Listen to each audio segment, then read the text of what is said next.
उत्तर प्रदेश के लखीमपुर खीरी में दो बहनों की मौत के बाद सरकार और विपक्ष आमने सामने है। इस मामले में अब तक 6 आरोपियों को गिरफ्तार किया गया है और सभी से पूछताछ की जा रही है। दोनों बहनों के साथ रेप होने की पुष्टि हुई है, जिसके बाद पुलिस इस मामले की गहन जांच कर रही है। घटना के बाद विपक्ष ने कानून व्यवस्था पर योगी सरकार को घेरा है। वहीं सरकार की ओर से मंत्रियों ने कहा है कि दोषी लोगों को ऐसी सजा मिलेगी जिससे उनकी आने वाली पीढ़ियों की रूह भी कांप जाए।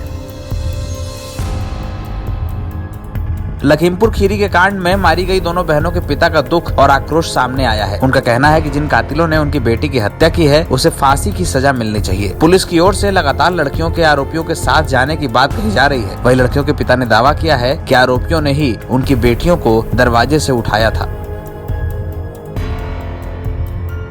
उत्तर प्रदेश में गैर मान्यता प्राप्त मदरसों के सर्वेक्षण का काम शुरू कर दिया गया है। प्रदेश के अलग अलग जिलों में प्रशासन के अफसर मदरसों के सर्वे का काम कर रहे हैं। सरकार की ओर से 12 पॉइंट्स पर सर्वे कराने का आदेश दिया गया है। इससे यह भी पता लगाया जाएगा कि मदरसों की फंडिंग कहां से होती है और वहां पर क्या पढ़ाई कराई जाती है। मदरसों के सर्वे की कुछ तस्वीरें गुरुवार को मीडिया के सामने आई। वहीं समाजवादी पार्टी समेत तमाम विपक्षी दलों ने इस कार्रवाई पर सवाल भी खड़े किए।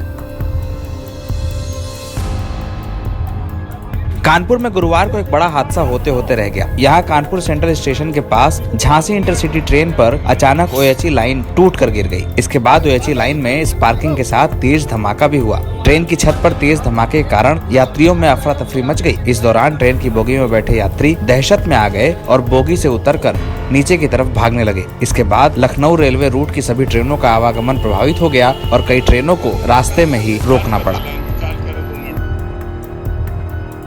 अदालत के कड़े रुख के बाद अंततः फर्जी असलहा मामले में गैंगस्टर एक्ट के तहत गुरुवार को माफिया मुख्तार अंसारी की मऊ कोर्ट में पेशी हुई। पेशी के बाद मुख्तार अंसारी को फिर से बांदा की जेल में भेज दिया गया। मुख्तार को गुरुवार को कड़ी सुरक्षा के बीच बांदा से मऊ लाया गया था। इस मामले की सुनवाई अब 30 सितंबर को अदालत में की जाएगी। गुरुवार को मुख्तार की पेशी के दौरान गैंगस्टर एक्ट के तहत आरोप तय किए गए हैं। इस मामले में अगली सुनवाई के लिए 30 सितंबर की तारीख तय की गई है। वहीं मुख्तार अंसारी ने कोर्ट के बाहर मीडिया के सवालों पर सिर्फ इतना कहा कि उनके बोलने पर पाबंदी लगी हुई है।